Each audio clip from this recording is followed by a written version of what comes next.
احلى طبق مسقعه تاكليه بالسرعه والحلاوه والجمال ده.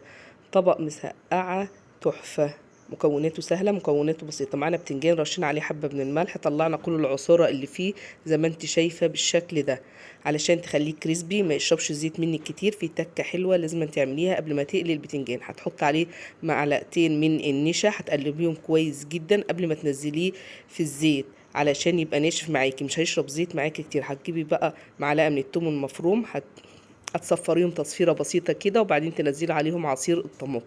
لما يتسبك العصير الطماطم معاكي هتنزلي عليه بحبه من الفلفل الالوان والفلفل الاخضر زي ما انت شايفه كده.